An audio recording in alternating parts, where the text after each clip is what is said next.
2013 में अविश्वसनीय दौलत का एक वादा 17 लाख लोगों के लिए जीता जागता बुरा सपना बन गया। ये कोई मामूली वित्तीय घोटाला नहीं था, ये एक सामाजिक तबाही थी जिसने पूर्वी भारत के परिवारों की जीवन भर की बचत को हवा में उड़ा दिया। ये कहानी है शारदा ग्रुप की, एक ऐसी कंपनी जिसने धोखे की बुनियाद पर एक मीडिया साम्राज्य खड़ा कर लिया, जिससे वित्तीय बर्बादी, बड़े पैमाने पर विरोध प्रदर्शन और एक ऐसा राजनीतिक बवंडर आया जिसने पश्चिम बंगाल को हिलाकर रख दिया। तो कैसे एक आदमी ने पूरे राज्य को दिन दहाड़े धोखा दे दिया? हमारी कहानी किसी बड़े धमाके से नहीं, बल्कि महत्वाकांक्षा की एक शांत फुसफुसाहट से शुरू होती है। इसका मास्टरमाइंड सुदीप्त सेन कोई बड़ा उद्योगपति या विरासत में मिला टाइकून नहीं था। वो एक ऐसा व्यक्ति था जो 2000 के दशक की शुरुआत में बदलते पश्चिम बंगाल की आकांक्षाओं का प्रतीक लगता था। इसने रियल एस्टेट में छोटे उद्यमों से शुरुआत की और एक सम्मानित स्वनिर्मित उद्यमी की छवि पेश की।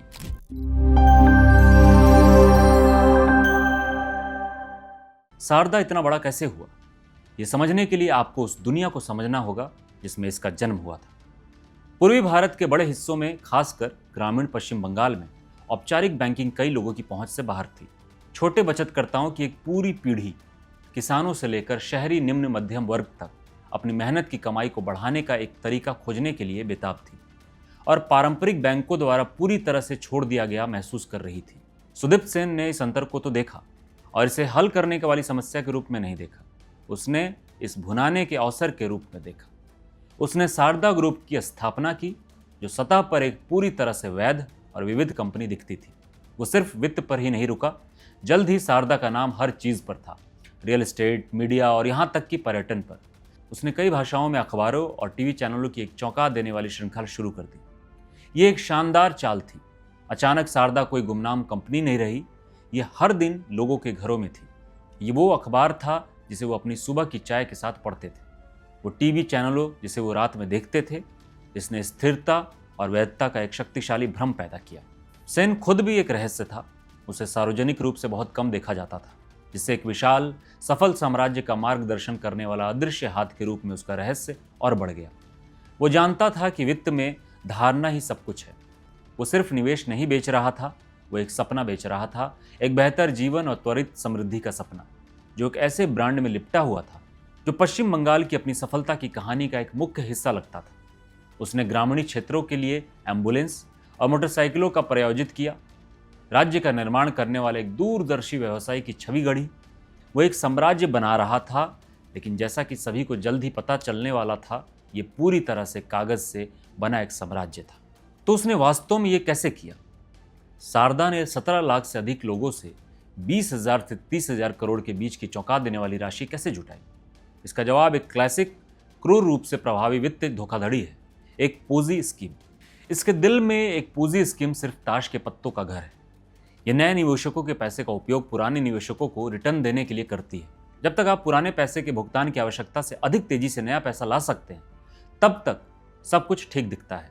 लेकिन जिस पल नए नकदी का प्रवाह धीमा हो जाता है, पूरी व्यवस्था ढह जाती है।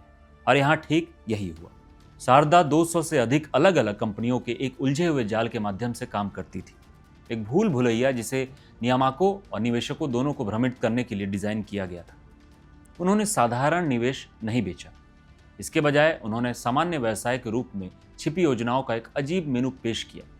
लोगों को बताया गया कि वो टूरिज्म पैकेज, रियल एस्टेट या यहाँ तक कि मोटरसाइकिल निर्माण में निवेश कर रहे थे। उदाहरण के लिए, एक निवेशक शारदा को नकद देता है और बदले में उसे सालों बाद होटल में ठहरने या जमीन का टुकड़ा देने का वादा किया जाता है। साथ ही भारी रिटर्न या बढ़ी हुई कीमत पर बाय बैंक की गारंटी भी दी जाती है। लेकिन ये व्यवसाय ज्यादातर दिखावा थे। शारदा का असली इंजन उसके एजेंटों की सेना थी। समूह ने लाखों एजेंटों की भर्ती की, जिनमें से अधिकांश उन्हीं ग्रामीण और अर्ध शहरी समुदाय से थे जिन्हें वे लक्षित कर रहे थे। इन एजेंटों को खगोलीय कमीशन की पेशकश की गई थी। प्रवर्तन निदेशालय की कुछ रिपोर्ट्स में उनके द्वारा लाए गए धन का 25% से 40% तक की दरें बताई गई है। इसके बारे में सोचें, आपके द्वारा निवेश किए गए हर 100 रुपए के लिए 40 रुपए तक सीधे एजेंट की जेब में जा सकते थे। इसने एक शक्तिशाली पिरामिड बनाया। एजेंट, जो अक्सर अपने कस्बों और गांवों में भरोसेमंद व्यक्ति होते थे, इस योजना के सबसे उत्साही प्रमोटर बन गए। वे सिर्फ एक वित्तीय उत्पाद ही नहीं बेच रहे थे, वे अपने दोस्तों, परिवार और पड़ोसियों को एक सुनहरा टिकट बेच रहे थे। इस आक्रामक विस्तार ने भारी कमीशन से प्रेरित होकर पूरे ऑपरेशन को एक टिक टिक करते टाइम बम पर डाल दिया। नकदी का प्रवाह जारी रहना था, वरना ताश का घर ढह जाता। 2013 की शुरुआत तक प्रवाह कम होने लगा और समय समाप्त होने वाला था। अपने चरम पर शारदा सिर्फ एक कंपनी नहीं थी, ये एक घटना थी। सुदीप्त सेन जानता था कि विश्वास केवल वादों पर नहीं बनता, इसे प्रभाव से खरीदा जाता है। उसने एक बड़ी मीडिया नेटवर्क का अधिग्रहण और लॉन्च करते हुए जमकर पैसा खर्च किया। 2013 तक शारदा 8 अखबार और कई टीवी चैनल चला रहा था। यह सार्वजनिक कहानी को नियंत्रित करने, अपनी योजनाओं को लगातार बढ़ावा देने और किसी भी आलोचना को चुप कराने के लिए एक रणनीतिक कदम था। ग्लैमर की एक परत जोड़ने के लिए शारदा ने लोकप्रिय हस्तियों को शामिल किया, अभिनेताओं और यहां तक कि संसद सदस्यों को ब्रांड एम्बेसडर के रूप में काम पर रखा गया। उनके चेहरे विज्ञापनों और कंपनी के कार्यक्रमों में छपे हुए थे। कल्पना कीजिए कि एक दूर दराज के गांव में किसान अपनी जीवन भर की बचत को दुगना करने का वादा करने वाली योजना का समर्थन करते हुए एक प्रिय फिल्म स्टार या सम्मानित राजनेता को देखता है। एक लगभग अनूठा प्रस्ताव था, लेकिन शारदा के साम्राज्य को संभालने वाला सबसे महत्वपूर्ण स्तंभ उसके गहरे राजनीतिक संबंध थे, विशेष रूप से पश्चिम बंगाल में सत्तारूढ़ तृणमूल कांग्रेस के सदस्यों के साथ। एक संसद सदस्य कुणाल घोष को शारदा के मीडिया समूह का सीईओ नियुक्त किया गया था, जिनका कथित मासिक वेतन 16 लाख था। एक अन्य प्रमुख राज्य मंत्री को सार्वजनिक रूप से लोगों को समूह के साथ अपना पैसा निवेश करने के लिए प्रोत्साहित करते देखा गया। ये केवल आकस्मिक हाथ मिलाना नहीं था, ये गहरे संरचनात्मक संबंध थे जिन्होंने जनता को एक स्पष्ट संदेश भेजा। ये कंपनी शक्तिशाली लोगों द्वारा संरक्षित है। भले ही शारदा का साम्राज्य अपने चरम पर पहुंच गया, लेकिन जो कोई भी देखना चाहता था उसके लिए खतरे के संकेत लहरा रहे थे।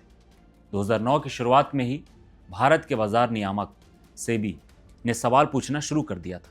सेबी के नियम स्पष्ट हैं, 50 से अधिक लोगों से धन जुटाने वाला किसी भी कंपनी को एक सख्त सार्वजनिक प्रक्रिया से गुजरना पड़ता है। शारदा इसे पूरी तरह से नजरअंदाज कर रहा था। 2012 में सेबी ने समूह को सार्वजनिक धन लेना बंद करने का आदेश दिया, लेकिन सेन ने नई कंपनियों और नई योजना बनाकर कानून खामियां का फायदा उठाकर आदेश को दरकिनार कर दिया। चेतावनियां सेलिब्रिटी समर्थन के कोरस और राजनीतिक संरक्षक की मौन स्वीकृति से दब गई। लोगों ने चकाचौंध और शक्ति देखी, नीचे की सड़न नहीं। धोखे और सत्ता का यह जटिल जाल सबसे नाटकीय तरीके से खुलने वाला था। यदि आपको यह कहानी ज्ञानवर्धक लग रही है तो एक सेकंड का समय निकालकर हमारे चैनल को सब्सक्राइब करें और उस नोटिफिकेशन बेल को हिट करें। हम आपके आसपास की दुनिया को समझने में आपकी मदद करने के लिए सबसे बड़ी वित्तीय कहानियों का विश्लेषण करते रहे हैं।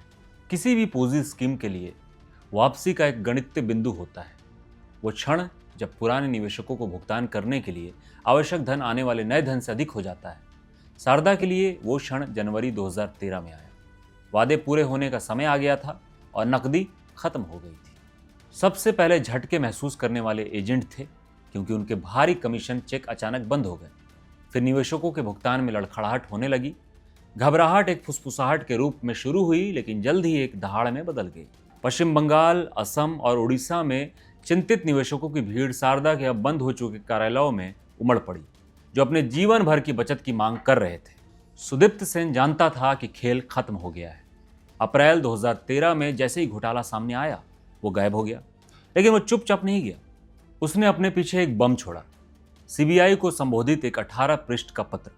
इसमें उसने सिर्फ कबूल ही नहीं किया, उसने दावा किया कि वो खुद एक पीड़ित था, यह आरोप लगाते हुए कि उच्च प्रोफाइल राजनेताओं ने उसे ब्लैकमेल किया और धमकाया, जिससे कंपनी का धन खत्म हो गया, चाहे ये वास्तविक हो या दोष मढ़ने का एक हताश प्रयास। पत्र डायनामाइट था। इसने एक वित्तीय पतन को एक बड़े राजनीतिक संकट में बदल दिया। सेन के भाग जाने के साथ साम्राज्य रातों रात ढह गया।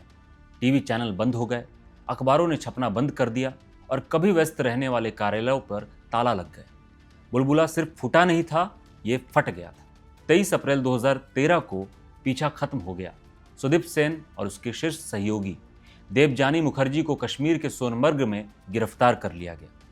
सरगना पकड़ा गया था, लेकिन जिन 17 लाख लोगों को उसने धोखा दिया था, उनके लिए दुस्वप्न अभी शुरू ही हुआ था। शारदा का पतन शेयर बाजार की कोई शांत घटना नहीं थी। ये बड़े पैमाने पर एक मानवीय त्रासदी थी। पीड़ित वाल स्ट्रीट के सट्टेबाज नहीं थे, वे भारी संख्या में गरीब और मध्यम वर्ग के लोग थे। किसान जिन्होंने अपनी जमीन बेच दी, बुजुर्ग जोड़े जिन्होंने अपनी पूरी सेवानिवृत्ति निधि का निवेश किया, और महिलाएं जिन्होंने छोटी छोटी बचतें जमा की थी, सभी थोड़े बेहतर भविष्य की उम्मीद कर रहे थे। इसके बाद अराजकता थी। पश्चिम बंगाल की सड़कें विरोध प्रदर्शन से भर गई, क्योंकि हजारों लोगों ने अपनी अब बेकार हो चुकी जमा पर्चियों को पकड़ रखा था। न्याय की भीख मांग रहे थे। कहानियां दिल दहला देने वाली थी। तनाव से टूटे परिवारों की खबरें सामने आई, और दुखद रूप से वित्त बर्बादी से जुड़ी आत्महत्याओं की एक लहर भी आई। जो एजेंट कभी अपने समुदाय में सम्मानित थे, अब उन्हें अपने पड़ोसियों के गुस्से का सामना करना पड़ा। कुछ पर हमला किया गया, या उन लोगों को चुकाने की कोशिश में कर्ज में डूब गए जिन्होंने उन्हें साइन अप किया था। जैसे ही मानवीय क्षति स्पष्ट हुई, एक राजनीतिक बाउंडर खड़ा हो गया। सेन के पत्र ने सीधे राजनीतिक प्रतिष्ठान पर उंगलियां उठाई, और यह घोटाला एक क्रूर राजनीतिक हथियार बन गया। पश्चिम बंगाल में तृणमूल कांग्रेस सरकार ने खुद को बचाव की मुद्रा में पाया, क्योंकि सांसदों और एक राज्य मंत्री सहित प्रमुख नेताओं को गिरफ्तार किया गया और उनसे पूछताछ की गई। जांच खुद ही संघर्षों का एक जंजाल थी। पश्चिम बंगाल की सरकार एसआईटी का गठन किया, लेकिन घोटाले के पैमाने और राजनीतिक आरोपों को देखते हुए भारत के सर्वोच्च न्यायालय ने हस्तक्षेप किया। मई 2014 में इसने बड़ी साजिश को उजागर करने की आवश्यकता का हवाला देते हुए पूरी जांच सीबीआई को सौंप दी। इसके बाद जो हुआ वो एक विस्तृत बहु एजेंसी जांच थी, जो राजनीतिक नाटक से भरी थी। एक दशक से भी अधिक समय के बाद कानूनी प्रक्रिया धीमी गति से जारी है। अगस्त 2025 में सेन और उनकी सहयोगी देवजानी मुखर्जी को उनके खिलाफ सैकड़ों मामलों में से 3 में अभियोजन पक्ष द्वारा पर्याप्त सबूतों की कमी के कारण बरी कर दिया गया। हालांकि वो दोनों जेल में हैं और 200 से अधिक अन्य लंबित मामलों का सामना कर रहे हैं। अनगिनत पीड़ितों के लिए वास्तविक न्याय हमेशा की तरह दूर की कौड़ी लगता है। शारदा घोटाले पूरे देश के लिए एक कठोर शिक्षा थी, जिसने भारत के वित्तीय नियमों में विशाल खामियों को उजागर किया, ये दिखाते हुए कि कंपनियां कितनी आसानी से कानूनी ग्रे क्षेत्र में काम कर सकती है। ये राजनीति और वित्त को मिलाने के खतरों पर भी एक क्रूर सबक था। कथित राजनीतिक संरक्षण ने शारदा को अजयता का एक लाबदा दिया, और आलोचकों का तर्क है तब से जांच में बाधा उत्पन्न हुई। यह व्यापक भावना की शक्तिशाली को कभी भी वास्तव में जवाबदेह नहीं ठहराया जाएगा, ने गहरी निराशा छोड़ दी है। लेकिन सबसे महत्वपूर्ण सबक हम सभी के लिए है। शारदा सच होने के लिए बहुत अच्छा वादे का एक पाठ्य पुस्तक मामला था। असंभव रूप से उच्च रिटर्न के लालच ने वित्त असुरक्षा और वित्त साक्षरता की कमी का फायदा उठाया। यह साबित करता है कि हम सभी को अधिक संदेहवादी होने, अधिक प्रश्न पूछने और ये याद रखने की आवश्यकता क्यों है कि बड़े रिटर्न हमेशा बड़े जोखिमों के साथ आते हैं। शारदा ग्रुप की कहानी सिर्फ 30,000 करोड़ के झूठ से कहीं ज्यादा है। ये 17 लाख लोगों के साथ हुए व्यवस्थित विश्वासघात की कहानी है, जिन्हें एक ऐसा सपना बेचा गया जो एक विनाशकारी दुस्वप्न बन गया। ये एक चेतावनी भरी कहानी है। जब लालच, सत्ता और राजनीतिक टकराते हैं तो हमारी रक्षा के लिए बने सिस्टम विफल हो जाते हैं। तो क्या होता है? जबकि कानूनी लड़ाई खींच रही है और राजनीतिक दोषारोपण का खेल जारी है, पीड़ित अभी भी इंतजार कर रहे हैं। अगले शारदा को रोकने का एकमात्र तरीका इसके सबक को याद रखना है। पारदर्शिता की मांग करें, वित्त शिक्षा का समर्थन करें और जादुई पैसे में कभी विश्वास ना करें। देखने के लिए धन्यवाद। यदि आपको ये वीडियो जानकारीपूर्ण लगा तो कृपया जागरूकता फैलाने के लिए इसे सब्सक्राइब और शेयर करें। हमें टिप्पणियों में बताएं कि आप कौन से अन्य प्रमुख मामलों को कवर करना चाहेंगे।